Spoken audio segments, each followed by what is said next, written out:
Hello and welcome back. How are you all? If you're new, I'm Deirdre and I've been missing for a while. I've been well, I've been safe. I've been in lockdown for most of the year, it feels like, really since March. Here in Melbourne, Melbourne, Australia, we locked down quite early. We had a really successful outcome. We were just starting to open up a little bit and then we had an outbreak. And boy, did we get an outbreak. The numbers just shot up, that huge exponential spike. So we got locked down hard. I mean, really hard, like crunched hard. We're locked in our homes with very few reasons to be out and about. If we do, we have to wear a mask. We've got a curfew. We've got 4 reasons we're allowed to leave our homes. You're allowed to go out to exercise for, it was 1 hour a day, now it's 2 because of the better weather and things like that, plus our numbers are coming down again. So you're allowed to go out to exercise, you're allowed to go out to buy essential things like food, supermarkets, those sorts of things, medicines, etc. You're allowed to go out for medical care, and you're allowed to go out for essential work if you can't work from home. So most people, like all around the world, most people are working from home, and everybody is being pretty sensible about this. We have to wear masks if we go outside our front door. We're not allowed anybody in. We're not allowed to gather in any sort of size groups. All of those things that other people have had to tolerate, and we've been doing it now since the beginning of August. But never really lifted. But we just got extra layers put on us at that time. And we're not getting out of this until the 26th of October.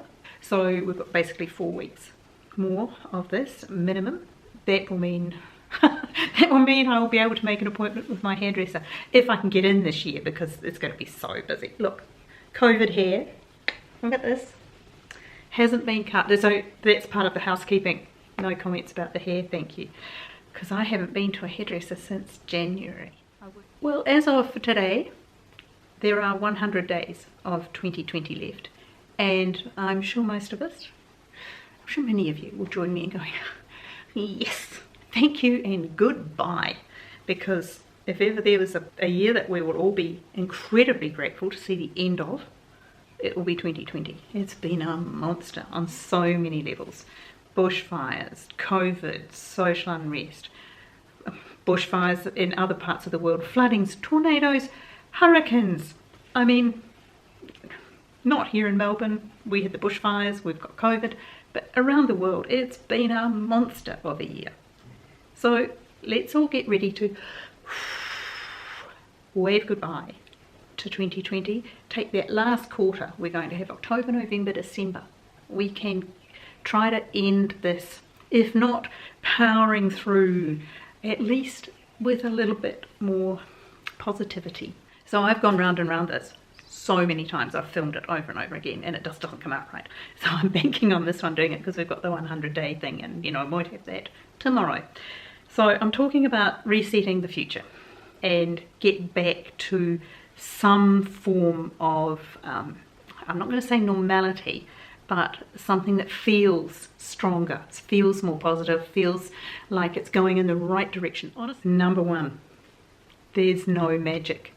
Boy, do I wish there was some magic. I could do with some magic about now, appreciate that, but there's no magic. Nothing is going to come that we don't do for ourselves in some way or another.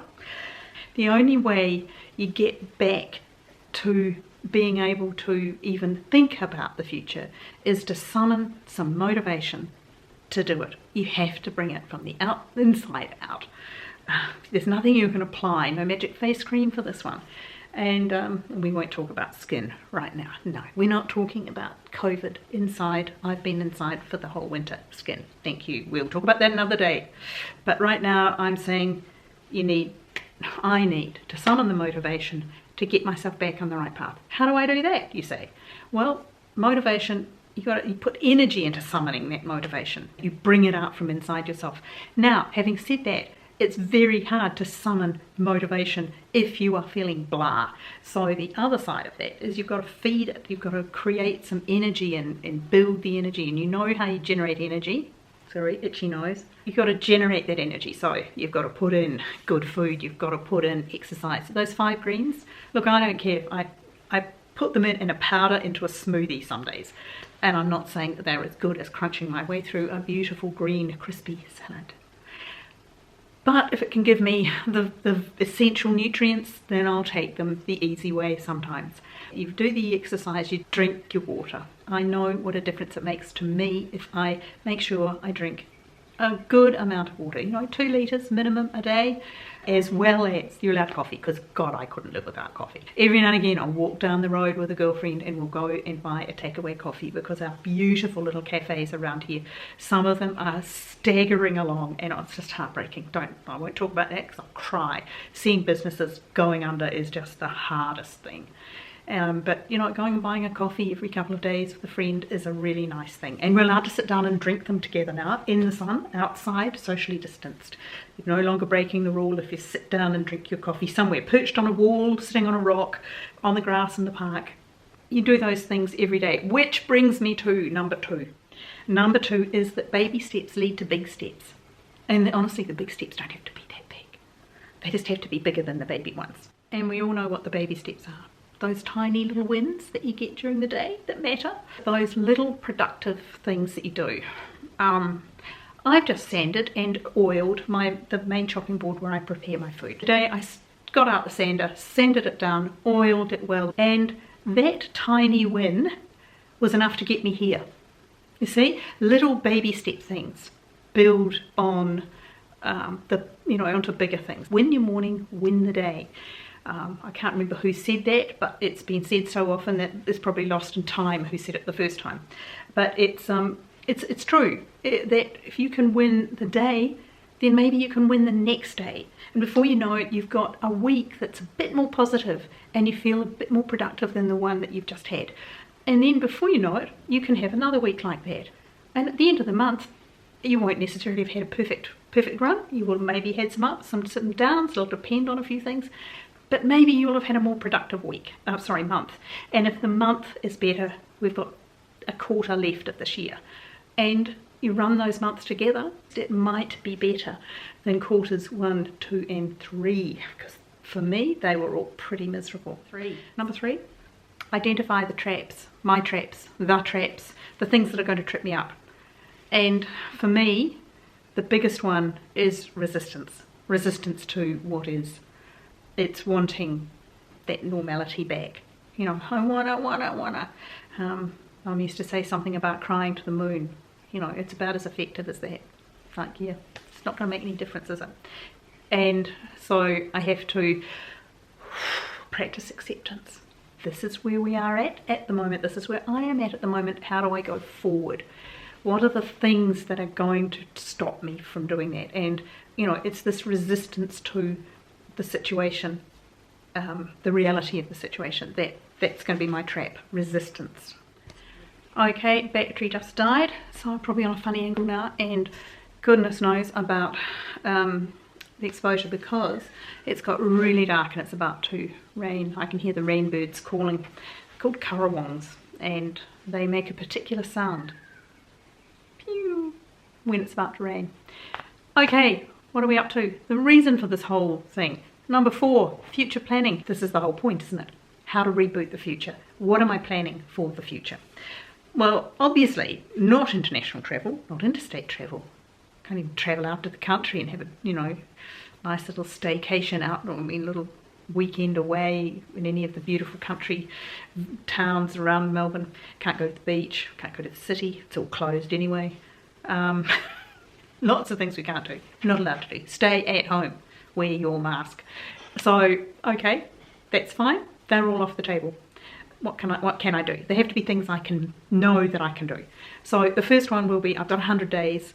I've got 2 hours every day for the foreseeable, for the next month at least, when I'll be allowed out to walk for 2 hours a day. Or exercise. I think you're allowed to go and work out with a trainer again as of Monday. I think, I'm not certain, but I think you might be able to in a park somewhere. I will make sure that for the next 100 days, I will walk every day. Now, I did it in the first lockdown, but don't forget we're in lockdown part 2. And lockdown part 1 was fine. I was a COVID warrior. I made the sourdough. I organised things. I knitted little jumpers. I was terrific. I was getting there. Lockdown number 2, no, it all went to custard really. I've been sitting on my tush on the sofa an awful lot. Netflix won, and all of those things won in lockdown number 2. So for this next 100 days, walking every day, absolutely, rain, shine, cold, hot, whatever. Stick my runners on and get myself out that door for a minimum of an hour a day, and where's the weather gets better, try for 2. Now, second thing I'll do that will increase the fun of being out and about for a couple of hours a day is to take either well, obviously I'll have my phone with me because I can't walk without music or a podcast or an audio book. But yeah, so, but I want to take my camera as well. I've got a couple of good cameras, and to really upskill my photography. I think that would be fun while I'm out, and it will, you know, be some sort of record of that 100 days as well, but it will also be, you know, I want to work on improving my abilities in that area. Now, I have always grown things my whole life. I've gardened. So I've decided that this year, rather than just grow pretty things, I'm going to have a little very small mini garden on my balcony. What can I harvest from my balcony in the next 100 days? Let's see. Maybe not a lot, maybe enough to make a meal or 2. Who knows? Bit of fun anyway. So there's that. And also one of the other things I want to do is to get back into a proper posting schedule. I know that for a lot of you, you're going into fall and winter. Here in Australia, we're going to be fine. We're going into, you know, we're spring, summer, we'll be okay, and we're coming out of the second wave here in Victoria. But a lot of you are going, either are you still stuck in the horrors of the first wave, or you're going into a second wave in the UK and Europe. And I hope you're all staying safe and doing all the sensible things. You may need a bit more entertainment, so I will try to, at least for you guys, to be there. Right, I'm done. I'm over talking. I haven't done this for a long time, but I hope that gave you some ideas. If you like this sort of thing, I'd love you to subscribe, but particularly, can you give me a thumbs up? Well, preferably a thumbs up. Interact with me. Leave me a comment. I usually get to you. I always read them, and I will try to get to all your comments. And yes, I'm back. So I hope that wherever you are, whatever you're doing, you are staying safe, staying well, and having a good day. And I will see you in the next one. See you then. Bye.